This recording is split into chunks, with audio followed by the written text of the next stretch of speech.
Bonsoir, c'est Claude de l'Actu. Le plaisir, le même ravissement de vous savoir nombreux devant la lucarne joyeuse pour suivre cette émission, une émission donc qui revient sur l'actu majeur de la semaine. En compagnie donc de mes confrères, nous allons essayer de revenir sur l'actu majeur de la semaine. Avec cette question, pour commencer, faut-il parler d'échec de la facilitation locale au processus de dialogue politique interguinéen après des jours de pourparlers au terme desquels aucun consensus n'a pu se dégager sur les questions en débat?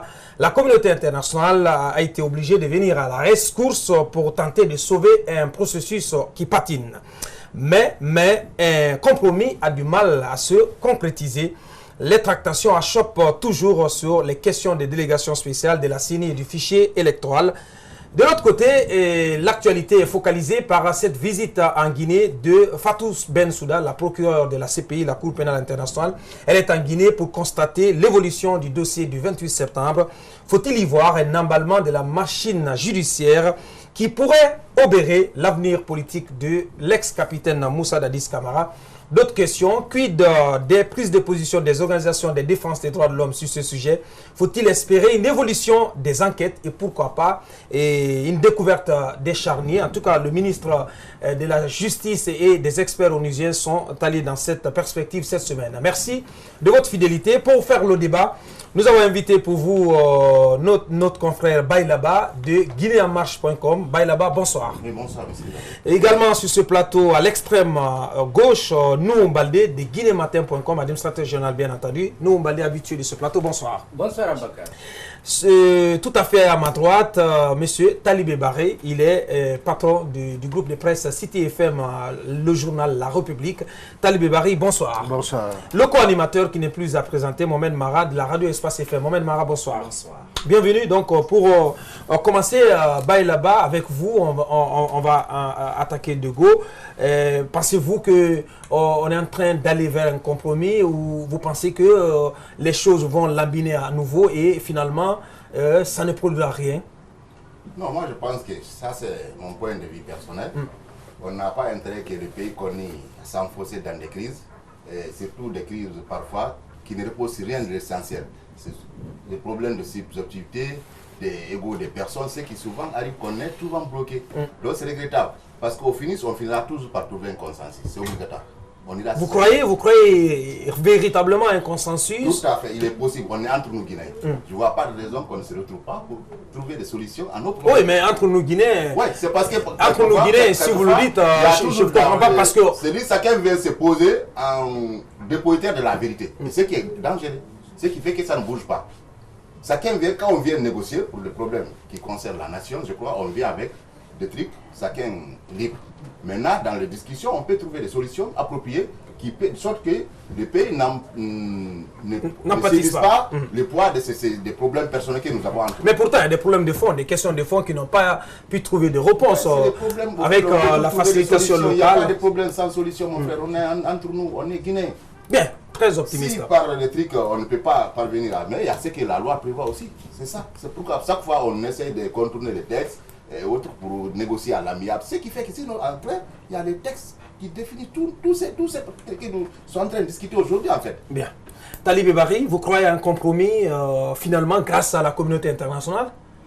Écoutez, il faut reconnaître que depuis que la communauté internationale a plus ou moins changé de position dans ce dialogue, les lignes sont en train, tant soit peu, de bouger vers ce qui s'apparente à un consensus. Il est vrai que... un compromis ou un consensus? Un compromis, un consensus, mais nous, on englobe tout cela dans une issue de ce qu'on peut appeler une issue heureuse à la crise que nous sommes en train de vivre. Parce qu'il faut reconnaître qu'il ne sera pas facile de sortir le dialogue de l'enlisement dans lequel il s'est retrouvé au bout de 6 à 7 jours de discussion. Et donc cette reprise en main par la communauté internationale pourrait faire en sorte que les choses s'arrangent le plus vite possible afin qu'on puisse vraiment avoir une lisibilité claire par rapport à quelle élection, vers quelle élection nous allons, parce que jusqu'à présent, on sait que l'opposition continue à réclamer les élections communales et communautaires, alors que la mouvance, elle, insiste pour dire que il n'y a aucune élection sans la présidentielle de octobre 2015. Et donc, est-ce que aujourd'hui la prise en main de ce dossier par la communauté internationale va très vite aboutir à comment dirais-je, à une solution? Parce que là, c'est le temps. Hein? On est, comme on le dit, battu par le temps. Est-ce que d'ici au 10, au plus tard, on pourra avoir un accord entre les deux parties? C'est la question qu'il faut se poser. Pourquoi le 10? Non, au plus tard. En tout cas, moi je me dis que quand on sait que la présidentielle... Parce que le président va prendre ce décret, ce fameux décret le 11. Bien évidemment, donc il y a beaucoup d'impératifs qui sont là et qui font qu'on est en droit de trouver rapidement un accord pour que on puisse enfin tous se concentrer sur l'essentiel, parce qu'au rythme où vont les choses, beaucoup pensent que les communales et les communautaires ne sont pas envisageables avant la présidentielle. Donc il serait bien qu'on y aboutisse à temps afin qu'on se concentre sur l'essentiel, parce qu'il y a beaucoup de chantiers à évacuer avant la présidentielle d'octobre. Bien. Nous, Baldé, avant d'aborder les questions de fond qui sont au cœur même de ce processus de dialogue interguinéen, nous allons en parler tout à l'heure, la délégation spéciale du fichier électoral et la CENI. D'abord, votre point de vue sur les efforts qui sont en train d'être menés par la communauté internationale. Pensez-vous que ça pourrait payer? Je pense. Ah bien. Je pense parce que, voilà, il faut d'abord reconnaître que sur le plan local, on a échoué. Ouais. Voilà, il ne faut pas se leurrer. Cheikh Sako a conduit du 18 juin au 26.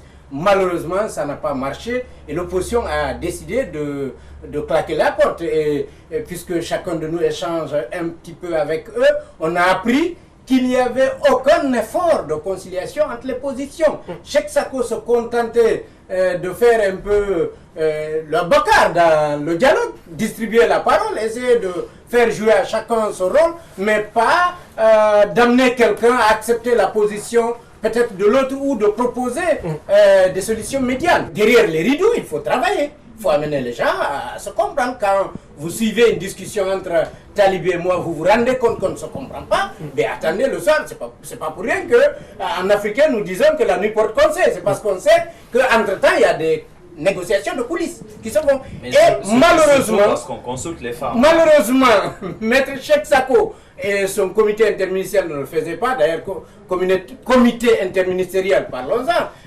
Nkiridi Bangoura, par exemple, qui participait plus en tant qu'acteur politique, en tant que défenseur de la mouvance présidentielle qu'en tant que facilitateur, ça ne pouvait pas marcher. Oui. Et finalement... Et justement, M. Diallo, c'est sur cette question que moi, je me suis intéressé sur cette naïveté de l'opposition qui a laissé ce dialogue dirigé par des facilitateurs qui sont avant tout des membres d'un gouvernement qui... au bout du compte, défendront certainement la position du gouvernement. Et vous avez vu ce que cela a donné lors du dialogue de 2014, parce qu'on est allé jusqu'à un niveau où on n'a pas pu aboutir à un accord, parce que bien évidemment... je pense qu'attendez, je pense qu'aujourd'hui...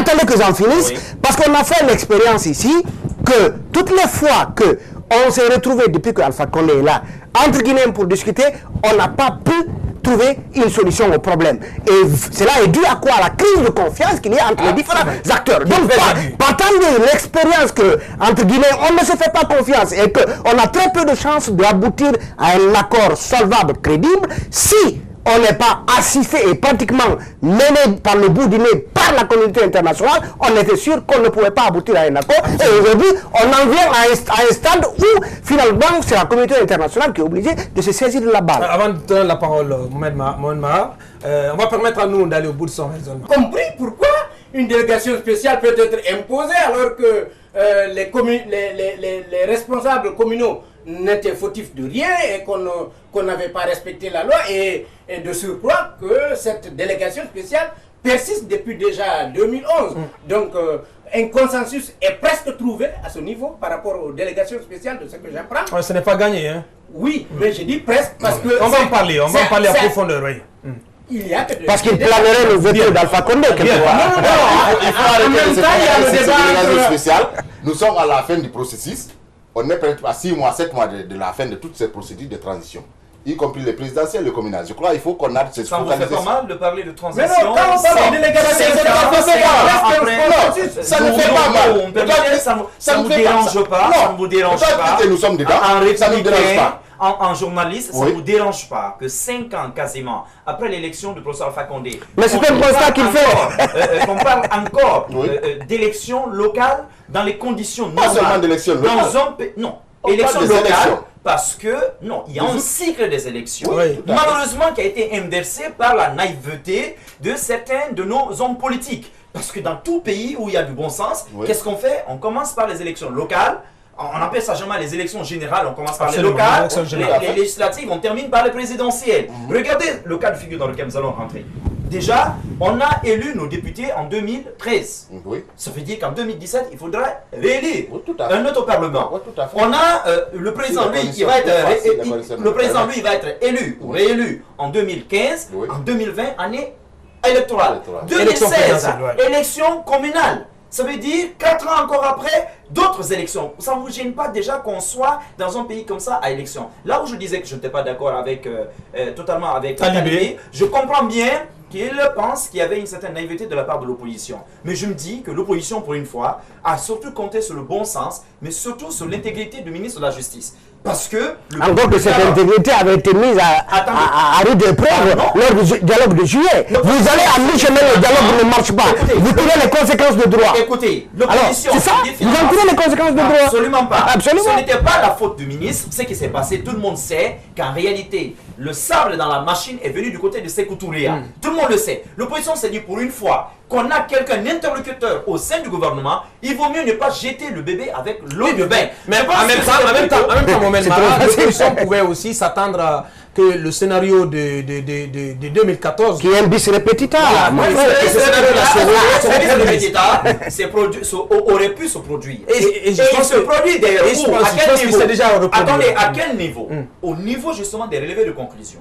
Moi, je n'ai pas compris qu'on demande à des membres du gouvernement de faire la saisie quasiment de l'ensemble des procès-verbaux et que ce soit aux membres du gouvernement. C'était le camp auquel on se dispute, le camp du pouvoir, de demander de soumettre un projet, notamment de résolution de ces travaux-là. À mon avis, c'est là où il y avait des problèmes. Vous vous rappelez très bien que c'est cette conclusion-là, ce relevé-là, que l'opposition a refusé de signer. L'opposition a proposé son propre relevé que le pouvoir également a refusé de signer. Même si quelque part tout le monde dit non, c'est la faute au pouvoir, c'est la...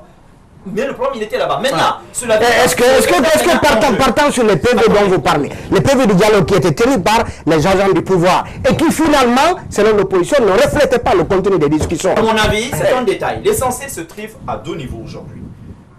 Dans les conditions normales, le président doit prendre un décret, au plus tard le 12 août, convoquant les élections présidentielles.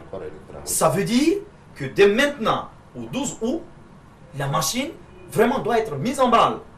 C'est cela le problème. Parce qu'il doit convoquer les élections au minimum, combien? 60 jours avant la date de scrutin.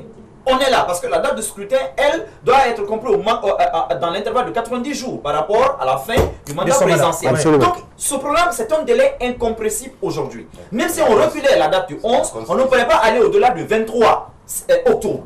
Donc aujourd'hui, tout le monde est pris de court. C'est pourquoi j'ai dit dès le début que je ne croyais pas personnellement à la tenue de ces élections. Est-ce que c'est tout le monde qui est pris de court? Est-ce que c'est tout le monde qui est pris de court? Peut-être que c'est l'opposition qui est prise de court.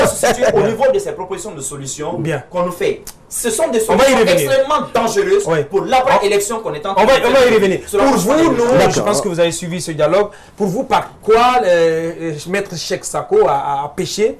Et ne pensez-vous pas de l'autre côté que l'opposition savait d'avance de toutes les façons que il n'y avait pas grand-chose à attendre d'un dialogue qui était mené de bout en bout par des facilitateurs désignés par le pouvoir en place? Et qui plus est des acteurs du pouvoir. On n'a pas quelqu'un de l'opposition en face, donc il faut qu'on reconnaisse, qu'on fasse l'effort de reconnaître quand même que c'est... Quelquefois des grands messieurs qui ont une certaine intelligence, qui peuvent, le souci prévoir un petit peu comment les jeux vont être menés et qui savaient effectivement qu'on n'attendrait pas grand-chose d'une médiation d'un comité interministériel, d'autant plus que, comme je le disais tantôt, Nkiridi était un des facilitateurs. Et dans le dialogue, parole de la présidence. Dans le dialogue, il a eu des prises de bec. Non, je le dis parce que lui, il sait que j'ai suivi. Monsieur Ba, j'ai suivi le dialogue. Kiridi a particulièrement eu des prises de bec avec Badiko, par exemple. Vous comprenez? Il y a eu des échanges et on ne sentait pas que c'était un facilitateur.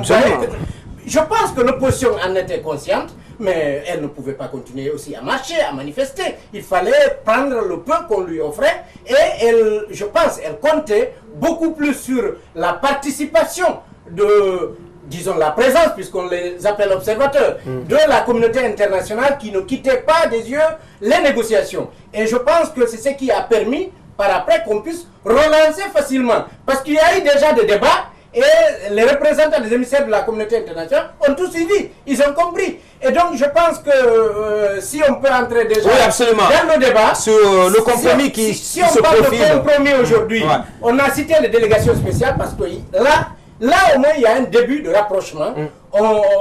Je pense que les tendances conviennent, qu'on peut se passer des élections locales et donc recomposer les délégations spéciales en acceptant la présence de l'opposition où elle aura gagné. C'était, vous vous rappelez, la proposition de Dansa Kamara, Dansa Kourouma, et de tant d'autres. De la société civile, oui, entre autres, parce que, je le cite, parce que lui, au moins, a pris un projet et il est allé vers les états-majors politiques pour vendre le projet et dire accepter. On essaie de réorganiser comme ça. Mais là où il y a problème, c'est au niveau de quel scrutin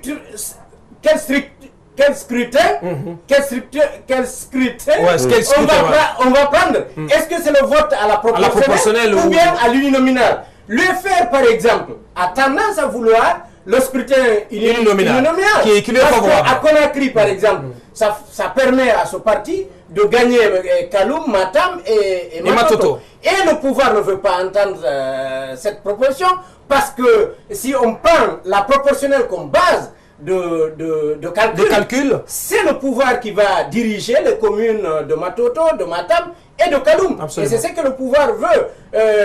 Quel que soit le jeu, l'UFDG pourrait garder donc Ratoma et Ratoma. Et dans les communes rurales et urbaines de l'intérieur du pays, on connaît un peu la composition. Donc le problème, je pense que c'est un peu à ce niveau, parce que vous savez, il y a des partis quand même qui ont pu avoir un député uninominal parce qu'il y a eu du soutien de notre parti, disons, partenaire. Et si on dit que c'est chaque parti qui va dorénavant désigner, ça va poser problème.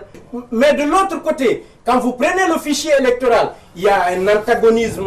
On dirait que les débats n'ont encore pas commencé. Absolument. Parce que l'opposition continue. C'est tout comme la question de la CENI aussi. C'est tout comme la question de la CENI. L'opposition continue à dire il faut qu'on change nos émissaires à la CENI. Il faut qu'on reprenne l'ancien fichier.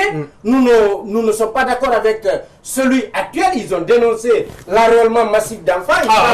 Finalement, le pouvoir dire qu'il y a des efforts qui permettent aujourd'hui d'avoir un fichier.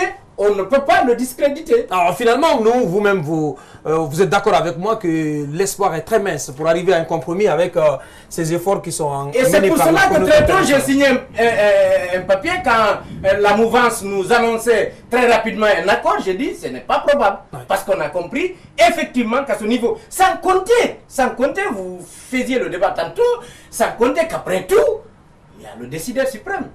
Justement, moi je voulais rebondir à ce dernier point soulevé par nos balais, parce qu'il y a ce qui se dit au dialogue, il y a ce qui se dit au palais du peuple, et il y a ce qui se décide, ce qui se conçoit à Sékou-Touré.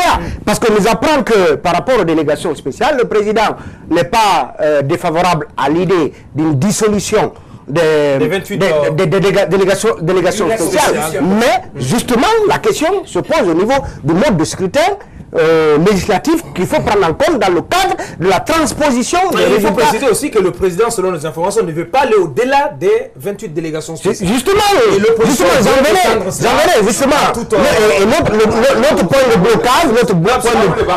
point de blocage qui pourrait venir donc de Sékou Touré, c'est le refus apparemment du président de voir les autres communes comment dirais-je, faire l'objet de ce compromis qui sera trouvé dans le cadre des élections communales et communautaires. Et donc, parce qu'on sait, justement, s'il y a un compromis, parce que moi je me dis, on n'aboutira pas à un compromis, on n'aboutira pas à un compromis, laissez-moi finir, on n'aboutira pas à un compromis si Alpha Condé n'est pas d'accord. On en a eu la preuve avec le dialogue de 2014. Donc je pense... C'est que l'opposition avait manifesté en 2013, on le sait, pour obtenir ce qu'elle veut, et réitère qu'elle va manifester tant que ces désidératas ne sont pas pris en compte. Je pense que... Mais justement, il y a... La communauté internationale a cité Bisa Williams tantôt, qui est en train de mener ses efforts, de faire des efforts auprès de Sékou Touré, auprès de tous les acteurs. Je pense que il faut faire des concessions. Rappelez-vous tout juste que si on parvenait à organiser les communales, le président ou le camp présidentiel n'allait pas perdre que les communes dont on parle. Souvenez-vous qu'il y a quand même la nouvelle loi qui permet, après, d'élire le maire des maires. À Conakry, ce ne sera plus un gouverneur, ce sera un maire des maires. Et vous êtes conscient que si on organise des élections communales, le pouvoir, comme en 2013, va perdre Conakry, et donc le gouverneur... Non, mais non, pas nécessairement. Non.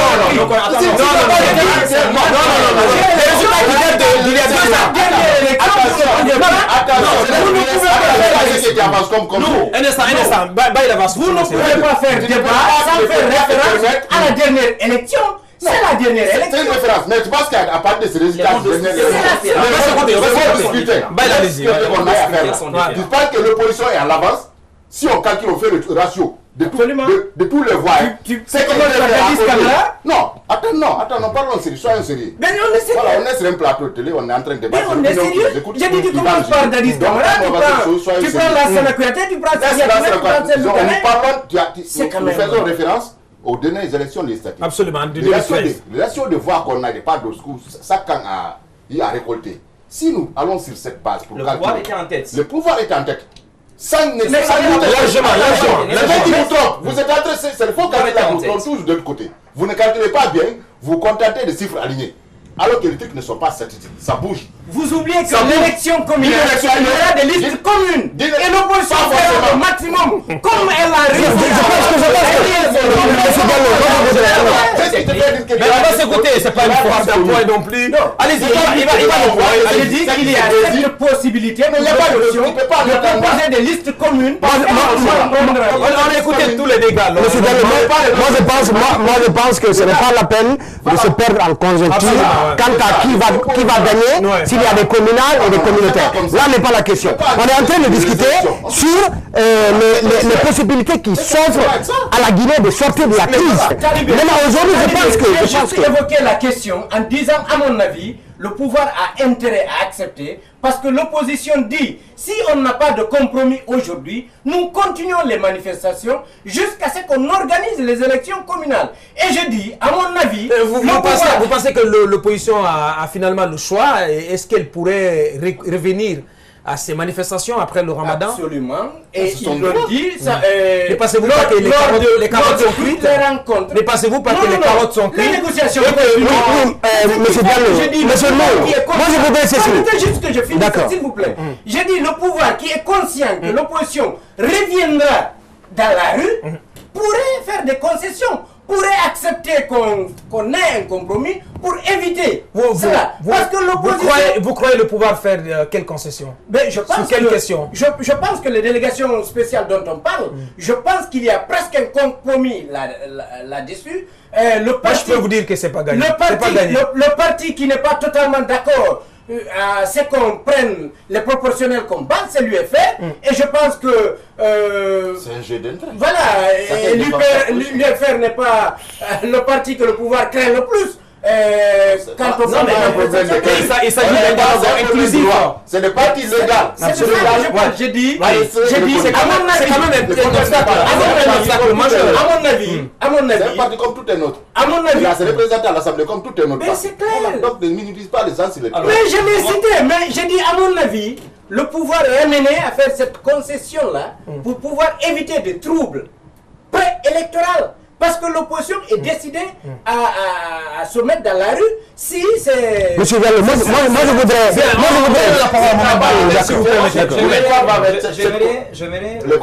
J'aimerais revenir sur un aspect plus pratique et plus technique de cette situation. Parce que, à mon avis, il y a quelque chose qui tranche dans tout ça, c'est la loi. C'est la loi qui tranche. Quels que soient les accords qu'on va signer, ces accords-là ne viendront pas contredire déjà les textes de loi. On fera en sorte qu'il y ait une harmonie entre les textes de loi et notamment les compromis politiques. Je disais tout à l'heure que les compromis en question étaient dangereux. À deux niveaux. Le premier aspect pratiquement à soulever. Sur ce débat à la proportionnelle, je vous rappelle tout simplement que selon le code des collectivités et surtout selon la constitution guinéenne, il y a deux types de scrutin en Guinée.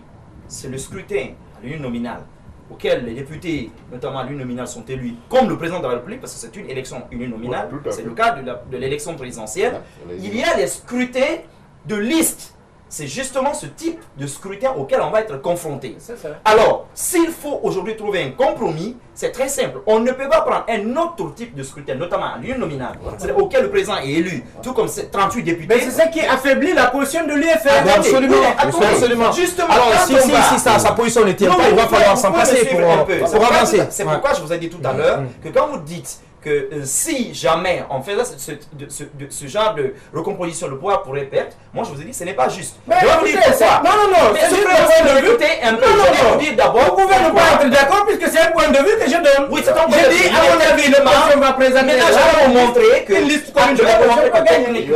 techniquement, ça ne peut pas résister à l'analyse. Pourquoi? Lorsque la règle à la proportionnelle est appliquée, vous avez dit que les gens peuvent aller notamment sur des listes communes. Ce qui est juste. Mais on oublie que lorsqu'on vote, notamment pour les locales, c'est pour des listes qu'on vote. Vous comprenez? Et une fois que les listes sont élues, ce sont des listes qui sont élues, non pas les maires. C'est une fois les conseils constitués. Attendez, c'est une fois que les conseils sont constitués au prorata, parce que vous semblez oublier une chose. C'est au prorata justement des populations. Parce que toutes les agglomérations, je te rappelle juste que j'ai couvert la dernière. Dans mon analyse, je maîtrise pas ce que tu expliques. Le problème, c'est moi. Non, c'est moi. C'est le problème de point de vue. Tu discutes ton point de vue par des aspects techniques. Je dis pas. C'est extrêmement important. C'est pas logique. D'après vous, tirons les conséquences des deux types de scrutin. Tirons les conséquences des deux types de scrutin. Vous allez voir qu'est-ce qui va arriver. C'est que lorsqu'on va, selon cette règle-là, après, ce sont aux conseillers, justement, d'élire le maire. Et à ce niveau-là, il y a un autre jeu démocratique qui va rentrer en jeu. C'est une sorte de petite campagne déjà à l'interne. C'est là où les jeux des alliances vont arrêter. Vous pouvez arriver, par exemple, dans une circonscription avec le maximum de voix sur les autres, mais il faut un bloc contre vous et vous perdez. Parce que justement, finalement vous rejoignez. Finalement, il n'y a pas les cartes en réalité ne sont pas totalement redistribuées. Mais là où c'est dangereux, et à mon avis, là où on ne doit même pas jouer avec, c'est que qu'est-ce qui va se passer? Aujourd'hui, si on est en train de dire qu'il faut recomposer ou il faut tenir ces élections locales avant, c'est parce qu'il y a un déficit de confiance. Absolument. C'est clair, c'est connu de tout le monde. Quand on parle de fraude en Guinée, ce n'est pas le fait que le pouvoir actuel. C'est aussi parfois dans les faits de l'opposition aussi qu'on rencontre des fraudes. Alors qu'est-ce qui va se passer? Si on laisse à l'état actuel les choses telles que l'opposition et la mouvance semblent le décider, qu'est-ce qui va se passer? C'est que à la base, on va conforter les partis dominants dans leur fief. Ça veut dire qu'on va ouvrir davantage la porte à la fraude.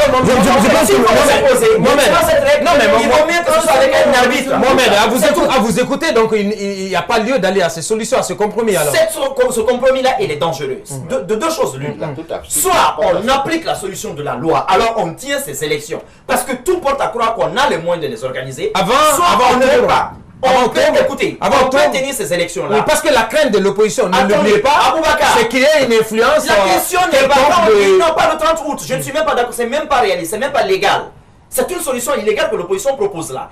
La vérité est qu'on peut la tenir, ne serait-ce qu'à 2 ou 3 jours d'intervalle des présidentielles. Soit avant, soit après. Une semaine même. Absolument. Donc c'est dans la même période. Conséquence, on aura mis out l'ensemble de ces délégations spéciales et même de ces maires qui sont devenus illégaux. Donc, en réalité, les dates peuvent être rapprochées. Soit on va pour cette solution, soit alors on récompense, mais en faisant appel à la société civile qui doit être l'arbitre en la matière. Bien, avant de donner la parole, rapidement. Juste préciser que ce que Mohamed Mara a expliqué, c'est quelque chose de connu.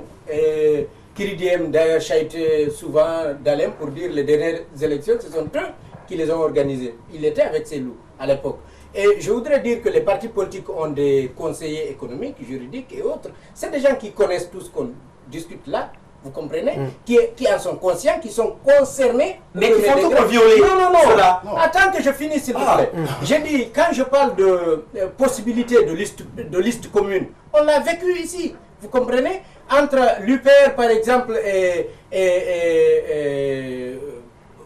avant l'UPR, l'UNR et le PRP, les gens en ont discuté.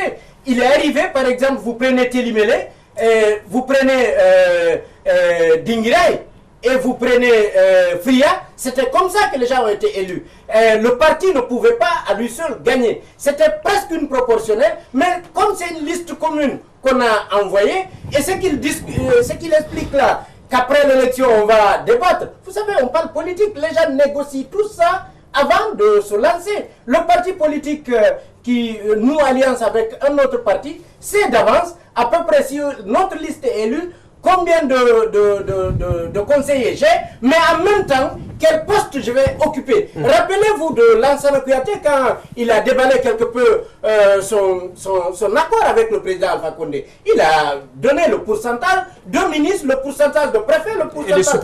C'est des choses qui se négocient. Et puis, c'est banal pour les politiques, ils en sont conscients.